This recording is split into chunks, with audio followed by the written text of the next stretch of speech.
Good morning. आज हम लोग स्टोकियोमेट्रिक कैलकुलेशंस केमिस्ट्री के देखेंगे। रिएक्शन में कैसे एक लिमिटिंग रिएजेंट क्या होता है, कैसे डिफरेंट रिएक्टेंट और प्रोडक्ट्स का रिक्वायरमेंट, चार्ज का रिक्वायरमेंट, ये सब देखेंगे।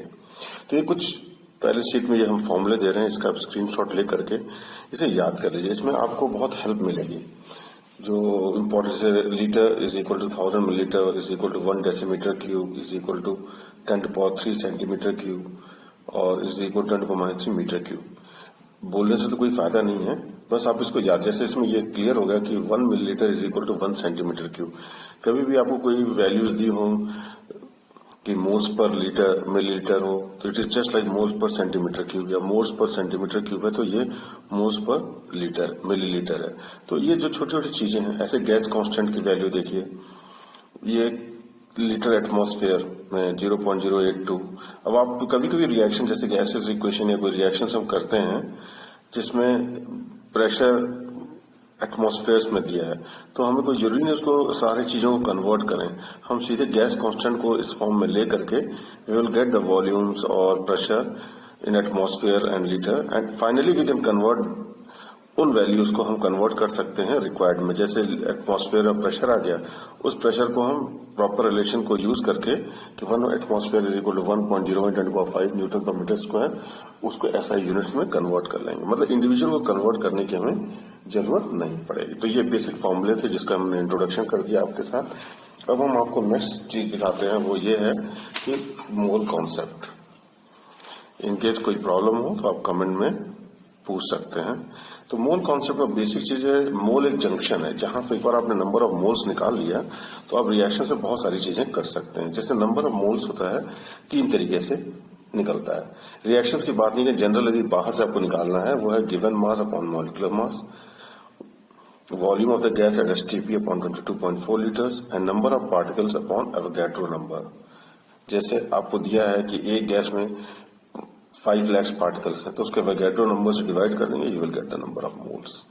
और इसी बेस्ड बहुत सारे क्वेश्चंस होते हैं, उसकी हम अलग से शीट्स लेंगे कि इसको कैसे लिंक करते हैं। मतलब यदि आपको नंबर ऑफ मोल्स मिल गया, कि यदि आपको पता है कि you have got 3 moles of oxygen gas, तो इसका मतलब हो गया इसका मास निकालना, तो कितना हो जाएगा 3 इंटू ऑक्सीजन का मास होता है 16 to 32 ग्राम्स ऑक्सीजन गैस का, तो 3 इंटू 32 ग्राम्स। ऐसे वॉल्यूम निकालना है एट एसटीपी, तो हमें पता है कि वॉल्यूम एट एसटीपी क्या हो जाएगा कि 22.4 लीटर्स, तो 3 इंटू 22.4 लीटर्स। ऐसे नंबर ऑफ पार्टिकल्स हमें पता है एक मोल में एवोगैड्रो नंबर है, तो 3 इंटू एवोगैड्रो नंबर। इस गैस के number of volume of gas का क्या है, एसटीपी में निकलने के बाद आप यूजिंग द गैस इक्वेशन आप किसी भी टेम्परेचर पे निकाल सकते हैं। The same above formula can be use to find the number of particles of volume. जैसे ये 3 फॉर्मूले दिए हैं, यदि आपसे गिवन मास पूछे तो क्रॉस मल्टीप्लाई करके आपको नंबर ऑफ मोल, 3 चीज, नंबर ऑफ मोल्स हैं, गिवन मास और मॉलिक्यूलर मास, तो इन तीनों में से 2 दिया हुआ, तीसरा निकालना हो। या जैसे volume of gas STP 22.4 litre, number of mole, तो नंबर ऑफ मोल्स या वॉल्यूम में कोई एक चीज पूछा होगा, एक चीज पता हो, तो इस तरीके से इस फॉर्मूले को हम कई जगह यूज कर लेते हैं। Footnote, each formula is simple and the relation between 3 quantities, knowing any 2 we can find the third quantity. Very good. इसके बाद है कॉन्सेंट्रेशन, जो हम कुछ देखेंगे जो इसमें तुरंत यूज हो रहे हैं, जैसे मोलैरिटी और नॉर्मैलिटी। ऐसे मोलैरिटी भी है, मोल फ्रैक्शन है, पीपीएम है, वो सब हम फिर से एक सॉल्यूशंस कर लेंगे। लेकिन यहाँ पे जो है डायरेक्टली देखते हुए मोलैरिटी, ये number of moles upon volume in litre, मतलब किसी सॉल्यूशन में कितने मोल्स डिसॉल्व हैं किसी कंपोनेंट के और कितना वॉल्यूम है लीटर में, और इसी से हम डायरेक्टली निकाल सकते हैं नंबर ऑफ मोल्स हो गया volume into molarity, molarity into volume in litre. ऐसे नंबर ऑफ इक्विवेलेंट्स है, normality is equal to number of equivalents upon volume in litre, और नंबर ऑफ इक्विवेलेंट निकाल सकते हैं normality into volume in litre के फॉर्मूले से। अब आप देखिए 1 लीटर, ये जैसे हमने पिछले स्लाइड में पेपर में दिखाया था कि इसका बहुत इंपॉर्टेंट होता है। 1 litre 1000 millilitre is equal 1000 centimetre cube is equal to -3 metre cube. It means that कि आप यहां से ये जान सकते हैं 1 centimetre cube is equal to 1 millilitre, या 1 litre is equal to -3 metre cube. ये खासकर एसआई और कॉमन यूनिट्स में जब कोई चीज दी होती है उनके कन्वर्जन में बहुत हेल्पफुल होते हैं। इसका नेक्स्ट कंपोनेंट है mole fraction. The number of moles of component divided total number of moles. यदि मैं केवल दो कंपोनेंट लेता हूँ ए और बी, उन्हें कहते हैं बाइनरी सॉल्यूशन, जिसमें केवल दो कंपोनेंट ए और बी। तो mole fraction of A is equal to Na upon Na plus NB. ऐसे बी का होता है तो NB upon Na plus NB, मतलब given moles of component upon total mole. यदि ये बहुत डाइल्यूट सॉल्यूशन है, मतलब Na की वैल्यू बहुत छोटी है कंपेयर टू एनबी, Na बहुत छोटा, मतलब एनबी में Na जोड़ने का मतलब ही नहीं था, तो Na अपॉन एनबी हो जाएगा। हमेशा नहीं यूज, हमेशा तो यू वाला यूज होगा Na प्लस एनबी, बट जब बहुत डाइल्यूट सॉल्यूशन कह रहा है तो उसको उस केस में हम ये यूज करेंगे Na अपॉन एनबी, क्योंकि जैसे 1000 में 0.01 ऐड कीजिए तो क्या फर्क पड़ता है, कोई फर्क नहीं पड़ता, इसलिए उसको हम नेग्लेक्ट करते हैं। यही चीज इसमें भी है। और दूसरी चीज, यदि मोल फ्रैक्शन सारे कंपोनेंट्स का हम जोड़ दें तो 1 के बराबर होगा, that is x plus B plus x is equal to 1, या x is equal plus x B is equal to 1 case of binary solution. इसका मिली मोल्स, जैसे मिलीमीटर और मीटर होता है ना, 1 मीटर इक्वल 1000 मिलीमीटर, ऐसे मिली मोल्स और moles होते हैं, या मिली इक्वलेंट्स और इक्वलेंट्स होते हैं। नंबर ऑफ मिली इक्वलेंट्स होता है नंबर ऑफ मोल्स इंटू 1000, जैसे millimetre is equal to metre into 1000 number of metres, क्योंकि 1 मीटर में 1000 सेंटीमीटर मिलीमीटर होते हैं। ऐसे दूसरा तरीका है कि इसमें molarity into volume in millilitre, जैसे यहाँ पे था molarity into volume in litre था ना, तो मिली मोल्स निकालेंगे तो थाउजेंड्स का मल्टीप्लाई यहाँ पे वो फीलिंग आ जाएगी नॉर्मल, वो molarity into volume. Similarly milli equivalents is equal to number of equivalents into 1000, या normality into volume in millilitre. तो इस तरीके से हम इनको कर लेंगे। सेकंड चीज है कैलकुलेशन ऑफ ये इक्वलेंट वेट। इक्वलेंट वेट हम निकालें कैसे, तो इक्वलेंट वेट निकालने के हमारे पास ये स्लाइड है, नया पेज है, उसको देखते हैं। इक्वलेंट वेट हम निकालते कैसे हैं, इसको सॉल्व कैसे करेंगे, ये है। तो role of chemical, equivalent weight का बहुत यूज होता है रिएक्शंस में। इक्वलेंट वेट के हेल्प से हम ये रिएक्शंस को बहुत इजी कर सकते हैं। आगे चल के हम एक दो क्वेश्चन सॉल्व किया तो बताएंगे। इसमें रिएक्शंस में बाय प्रिंसिपल ऑफ टाइट्रेशन जो है, milliequivalents of the reactants और प्रोडक्ट्स या anything involve in the reaction is always, एक fix reaction is always same. मतलब किसी रिएक्शन, कोई भी रिएक्टेंट प्रोडक्ट कुछ भी हो और जो रिएक्शन में इन्वॉल्व है तो उनके हमेशा मिली इक्वलेंट सेम होंगे। चलिए सबसे पहले हम इक्वलेंट वेट निकालने का देखते हैं कैसे निकलेगा। अब हमारे पास इक्वलेंट वेट का जनरल फॉर्मूला लिख लेंगे। Number of equivalent is equal to number of moles upon cause, या equivalent weight is equal to molecular weight upon cause. एक ये भी चीज आ गई। तो अब एटम का कैसे निकालते हैं, डिफरेंट फॉर्म। जैसे एटम है, अब ये मुझे कॉस चाहिए इक्वलेंट वेट निकालने के लिए। मॉलिक्यूलर वेट तो पता है कॉस क्या होगा, और ये कैसे निकलेगा, इज इक्वल टू एटम के लिए is equal to mass, that is खाली एक एटम है तो molecular mass, atomic mass upon valency. जैसे ऑक्सीजन है तो 16/2 इज इक्वल टू 8। रेडिकल और आयंस है, रेडिकल का मतलब होता है group of atoms having a charge, ठीक है। आयंस होते हैं जो केवल atoms, S2 negative sulphide ion, SO4 2 negative is also sulphate ion, this is radical. तो इसका वेट निकाल लेते हैं। SO4 का वेट आ जाएगा 64 + 32, और इसका कॉज क्या है, इसका चार्ज है 2, ठीक है। अब जैसे एसिड्स, एसिड्स का होता है molecular weight upon basicity. Basicity क्या होता है, जितने रिप्लेसेबल हाइड्रोजन एटम्स हैं उसमें, उसको कहते हैं। जैसे H2SO4 इसमें 2 हाइड्रोजन एटम रिप्लेसेबल है, एसिटिक एसिड इसमें 1 है, तो इसका मॉलिक्यूलर वेट निकाल लेंगे जैसे हम करते हैं अपॉन 2। ऐसे एसिटिक एसिड का 60/1। इसी तरह बेसिसिटी, बेस है, बेस के साथ क्या है, acidity of the base. Acidity होता है number of replaceable OH ion, molecular weight निकालना आता है। तो जैसे एल्युमिनियम हाइड्रोक्साइड इसमें 3 है OH आयन है जो रिप्लेस हो जाएंगे। मैग्नीशियम हाइड्रोक्साइड है, इसमें 2 हैं जो रिप्लेस हो जाएंगे, तो 78/3 एंड इट इज 58/2। तो इस तरीके से हम निकाल लेते हैं। अब करंट है, करंट के केस में हमारे पास है कि total charge upon 96500 coulomb, it is faradays. 1 faraday is equal to charge on 1 mole of electron 965, तो इसे 1 फैराडे से डिवाइड कर देते हैं तो हमें चार्ज का इक्विवेलेंट मिल जाता है। यदि कोई रेडॉक्स कंपाउंड है, रेडॉक्स कंपाउंड का मतलब जिसमें ऑक्सीडेशन रिडक्शन हो रहा है, तो मॉलिक्यूलर वेट और फॉर्मूला वेट ले लेंगे और change in the oxidation number, उसका ऑक्सीडेशन नंबर में चेंज होगा वो हेल्प करेगा। और इसको हम रेडॉक्स कंपाउंड के बारे में हम दोबारा एक वीडियो में कैसे ऑक्सीडेशन नंबर निकालते हैं इसका अलग एक वीडियो रखेंगे। लेकिन हम यदि हम किसी रिएक्शन में जानते हैं चेंज इन ऑक्सीडेशन नंबर मिल गया तो molecular weight upon change in oxidation number.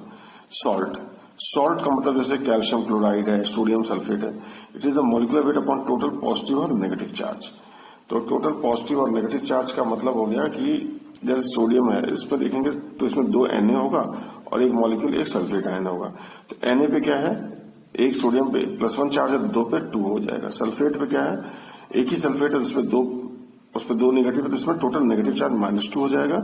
और इसी देखा टोटल पॉजिटिव चार्ज पर मॉलिक्यूल हो गया +2।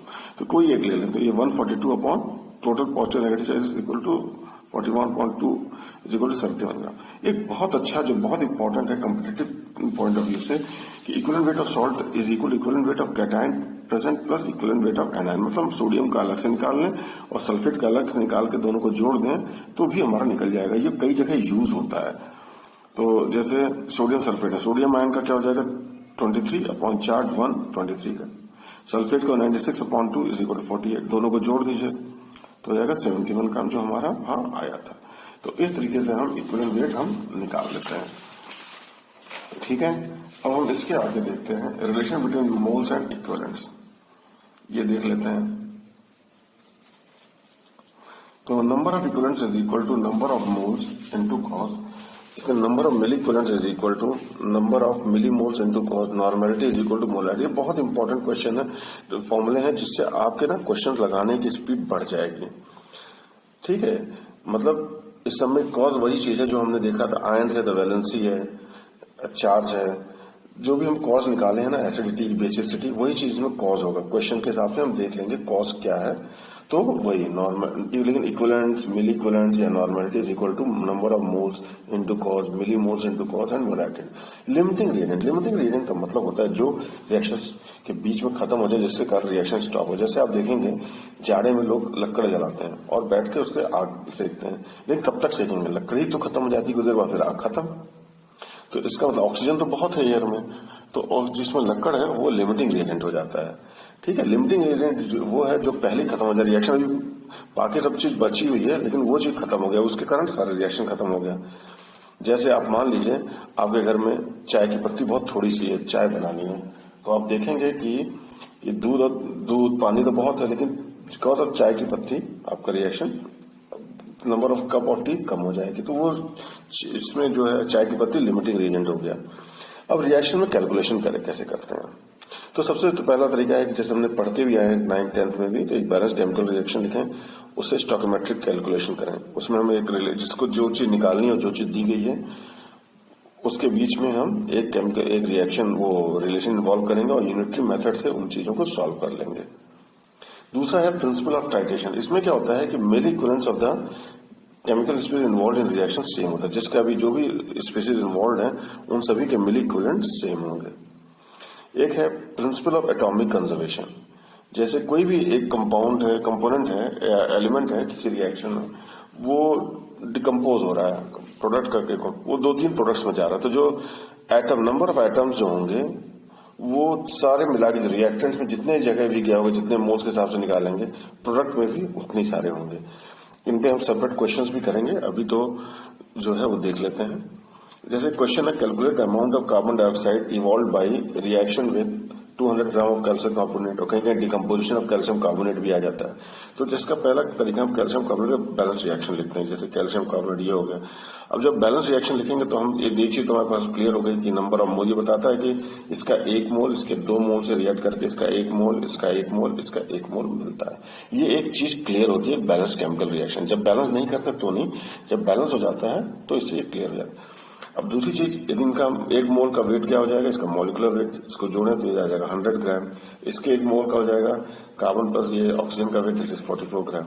अब इसके हिसाब से हम कोई भी सारे रिएक्शंस लिख सकते हैं। जैसे हमें निकालना क्या है, अमाउंट ऑफ CO2, तो CO2 और कैल्शियम कार्बोनेट में रिएक्शन रिलेशन है, इसका 1 मोल, इसका 1 मोल देगा। तो जैसे बैलेंस केमिकल रिएक्शन 1 मोल देगा, number of moles of calcium carbonate given mass upon molecular weight 200 upon is 2 moles, इसका मतलब 2 मोल, इसका 2 मोल देगा। तो हमें पता है कि एसटीपी पे 1 मोल का वॉल्यूम 22.4 लीटर है, 2 मोल का 4.8 लीटर, तो सीधे निकल गया। दूसरा तरीका था हम वेट से करते, जैसे 200 ग्राम इसका 44 ग्राम देगा, कितना देगा निकालना, तो 100 ग्राम 44 ग्राम देगा, 1 ग्राम से निकाल लिया। फिर 200 gram of calcium carbonate will give this 88 ग्राम, तो हमें 88 ग्राम CO2 मिल गया। अब हमें निकालना है इसका number of moles of CO2, इसको डिवाइड करेंगे given mass upon molecular weight, that is 2 moles. हमें पता है वॉल्यूम होगा, जैसे यहाँ पे जल्दी निकल गया, थोड़ा देर में निकला, लेकिन इस तरीके से हम उसी रिएक्शन से रिएक्ट में करें थे। ये हमें देखना पड़ेगा क्या चीज निकालना है। अब ये जो वॉल्यूम हमने निकाली है ना, क्वेश्चन कुछ भी हो, यहाँ से सीधे निकल गया है एसटीपी पे। अब इसी एसटीपी लीटर की बजाय इसको सेंटीमीटर क्यूब में हो, मीटर क्यूब में हो, डेसीमीटर क्यूब में हो, मिलीलीटर में हो, तो हम कन्वर्ट कर लेंगे, पहली चीज।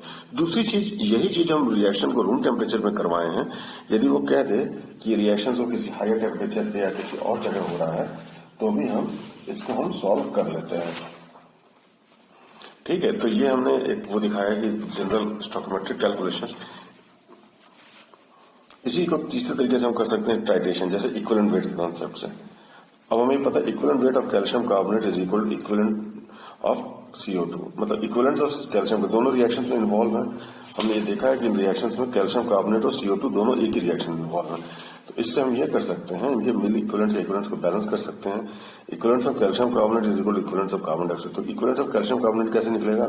Moles of calcium carbonate into cause. Cause क्या है? टोटल, क्योंकि सॉल्ट है तो इसमें पॉजिटिव चार्ज या नेगेटिव चार्ज, तो टोटल पॉजिटिव नेगेटिव 2 है, तो हो जाएगा मोल्स ऑफ कैल्शियम कार्बोनेट हम निकाला तो 2 इंटू 2 4 आ गया। अब इक्विवेलेंट ऑफ कार्बन डाइऑक्साइड भी 4 आ गया। अब हमें पता है इस रिएक्शन से कि number of equivalents is equal two moles into cause, तो नंबर ऑफ मोल्स हो जाएगा number of equivalents upon cos. तो यहाँ CO2 है। CO2, अब उसमें हमें एक चीज रह गया था कि एसिडिक ऑक्साइड्स या कोई भी ऑक्साइड्स है ना, यदि वो एसिड्स बनाते हैं या बेस बनाते हैं, तो जो एसिड्स की जो बेसिसिटी होगी वही उसका वो होता है, कॉज होता है। तो यहाँ पे जैसे CO2 जो है इसका H2CO3 बनाता है, तो इसका कॉस 2 हो जाएगा। तो 4/2 इज इक्वल टू 2, तो इसका कॉस्ट 2 आ गया। तो number of equivalents upon 2, that is इसका मोल्स 2 आ गया। तो volume of CO2 eight STP हो गया। पता है इसके 2 मोल्स आ गए, तो 1 मोल 22.4, इस तरीके से आ जाएगा। एक बात और करते हैं, रिएक्शन एफिशिएंसी या करंट एफिशिएंसी की बात करते हैं। अब जैसे मैं कहता हूँ 44.84 लीटर हमारे पास आ गया, ये हमारा ये कैसे निकला है? ये हमारा उससे है, क्या कहते हैं, कैलकुलेशन से निकला है। लेकिन यदि आपसे कोई बात कहे कि हमारे पास केवल 40 लीटर गैस मिली, तो इसका मतलब कुछ ना कुछ तो गड़बड़ हुआ है, कुछ ना कुछ और रिएक्शंस हुए हैं। तो करंट एफिशिएंसी हो जाएगा amount of product actually found upon expected. Expected हमारा 44.8 लीटर है, लेकिन मिला कितना? 40। तो इसका रेशियो निकाल देंगे, that will be the efficiency. एक बहुत अच्छा ये दिखा रहा हूं कि ये सारी चीजें कैसे लिंक हो जाती हैं। एक इलेक्ट्रोकेमिस्ट्री का ही क्वेश्चन हम करने जा रहे हैं, एनसीईआरटी के इलेक्ट्रोकेमिस्ट्री चैप्टर का क्वेश्चन नंबर 3.16। इसमें क्या है, 3 इलेक्ट्रोलाइटिक सेल्स हैं जो सीरीज में कनेक्टेड है। एक में जिंक सल्फेट है, सिल्वर नाइट्रेट है और कॉपर सल्फेट है। तो क्वेश्चन क्या है कि 1.5 ampere of current was pass till 1.45 gram of silver was deposited. तो 1.5 ग्राम से इतना डिपॉजिट हुआ है। How long the current flow, पहले हमें करंट का टाइम निकालना, कितने तक फ्लो किया, amount of zinc copper deposit, ये 3 चीज निकाल। एक चीज हमें, यदि हम इसको वैसे करें तो रिएक्शन को करके दिखाएंगे, लेकिन सबसे इजी तरीका है कि हम इसे क्या करते हैं, इक्विवेलेंट प्रिंसिपल ऑफ टाइट्रेशन से निकालते हैं। इसके हिसाब से क्या होगा, तो नंबर ऑफ मिली इक्विवेलेंट जो है हमारे वो सबके सेम रहेंगे। तो मिली इक्विवेलेंट्स जो होंगे इसके सेम होंगे। तो अब देखते हैं, जैसे सिल्वर के मिली इक्विवेलेंट निकाल लेते हैं, उसका मिली इक्विवेलेंट क्या हो जाएगा, गिवन मिली इक्विवेलेंट क्या होता है। अब हमने देखा था या इक्विवेलेंट्स क्या होते हैं, number of equivalents is equal to number of moles into cause. तो हम नंबर ऑफ मोल्स क्या हो जाएगा, given mass upon atomic mass into cause क्या है, सिल्वर का 1, क्योंकि सिल्वर का चार्ज +1 है, तो ये आ गया। ऐसे हमको पता नहीं है जिंक का मास कितना, लेकिन हम x मान लें तो उसका एटॉमिक वेट 65 है, उसका कॉस्ट 2 है। ऐसे कॉपर का देखें y मान लें, y और अपॉन मोल्स क्या हो जाएगा, mass upon given mass 64 into cost 2, क्योंकि Cu2+ है। तो इस तरीके से ये रिएक्शन मिल गया। अब जैसे इस वाले को इससे रिलेट करते हैं x निकल आएगा, कॉपर वाले को इससे रिलेट करते हैं तो y निकल आएगा। अब जैसे एक ही बार हमने इसको निकाल लिया, इक्वल टू 0.0134, ये आ गया हमारे पास, ठीक है। तो आ गई हमारी 0.436। इसी तरीके से हम y की भी निकाल सकते हैं, y is equal to 0.134 into 32। इसको y का क्या, इसको इससे इक्वेट कर दिया, तो इससे हमें y का भी मिल गया। तो y की वैल्यू आ गई 1। अब सेकंड थिंग है करंट निकालना, कितनी देर तक करंट फ्लो किया। तो इन सब में जो मेन चीज है वो है चार्ज। तो हम इसमें इक्विवेलेंस ऑफ चार्ज निकाल लेते हैं। तो हमने देखा कि चार्ज होता है Q इंटू टी, मतलब I into t. Charge Q is equal to I into t, current into time. तो ये चार्ज है। अब मिली करंट कैसे निकालते हैं। मिली करंट ऑफ चार्ज हमने देखा तो वो था total charge upon this Faraday 196,500। तो 1.5 into 2 अपॉन ये हो गया हमारा इसके इक्विवेलेंट्स, और यही करंट के इक्विवेलेंट्स होंगे, क्योंकि हम सबके इक्विवेलेंट्स निकाल रहा था। इक्विवेलेंट मिली इक्विवेलेंट निकालते हैं 2000 कर, बाकी रिलेशन वही होता है, milliequivalent is equal to milliequivalent लिखें या इक्विवेलेंट इज इक्वल टू जो निकालेंगे वही ले लेंगे। तो इससे ही आ गया, तो हमारा टी आ गया 862.067 सेकंड। और क्योंकि हमने देखा आंसर में कुछ पूछा था कि सेकंड वो मिनट्स में, तो उसको 60 से डिवाइड करके वी गॉट इन मिनट्स। इसी चीज को हम, ये तो था हमारा इक्विवेलेंट वेट के कॉन्सेप्ट को यूज करके। दूसरा तरीका था कि इसको हम स्टोइकियोमेट्री से भी कर सकते थे। सेम क्वेश्चन को हम यहां करते हैं एनसीईआरटी में, उसी क्वेश्चन को। तो हम क्या ले सकते हैं, silver plus 1 electron will form silver. तो इससे ये क्लियर है, ये बैलेंस इक्वेशन है, 1 1 1 भी हो गया। तो और चार देखिए, एक प्लस है, एक प्लस, ये भी जीरो, इधर भी जीरो चार्ज हो गया। तो इसका मतलब 1 mole of electron 108 gram of silver. तो हमसे पूछा 1.545 के लिए कितना मोल इलेक्ट्रॉन चाहिए, वो हम यूनिटरी मेथड से निकाल लेंगे। तो ये आ गया 1.45 के लिए 108 gram needs 1 mole electron, it is 1 gram will be 1 mole हो गया 96500 108 कूलम चार्ज। तो 1.45 फिर इंटू 1.45 हो जाएगा। तो चार्ज होता है Q is equal to I into t. तो चार्ज आ गया ना, तो I into t is equal to इसकी वैल्यू आएगी 1295.6। इसको हमने कैलकुलेट करके यहाँ लिख दिया है। तो इससे T आ गया, T इतना सेकंड आ जाएगा, इसको डिवाइड करेंगे तो 14.39 हमारा उसमें आ जाएगा। क्या करते हैं मिनट्स में। अभी देखें पिछली बार हमने किया था तो कितना आया था 14.36। थोड़े बहुत चेंजेस तो होते हैं, मतलब it should not be bothered, आपको बॉदर नहीं करना चाहिए। ऐसे अब जिंक, अब चूंकि हमें ये पता चल गया कितना चार्ज है 12.96 कूलम। तो यहाँ देखते हैं ये रिएक्शन है कि इसको बैलेंस रिएक्शन है। तो 2 into 96500 इतने कूलम चार्ज 64 ग्राम के लिए। तो 12.95.6 से कितना निकला, ये यूनिटरी मेथड का क्वेश्चन हो गया। यूनिटरी मेथड के क्वेश्चन को हम रेशियो प्रोपोर्शन से, मैं आपको दोनों एक चीज और दिखाता हूँ, इसको रेशियो प्रोपोर्शन से भी कर सकते हैं। मतलब this is to this is equal to this is to this कर लो, या किसी को कैसे, मतलब इन दोनों का रेशियो सेम होगा। तो जैसे 2 into 96500 charge is to mass 64 is proportional to 12. This charge is to x mass. अब मुझे एक्स निकालना है, पता अंदर वाले का मल्टीप्लीकेशन बाहर वालों के बराबर होता है। तो हो गया 2 into 96500 into x is equal to 64 into 12,1295.6। तो इससे में x की वैल्यू आ गई 0.429 ग्राम।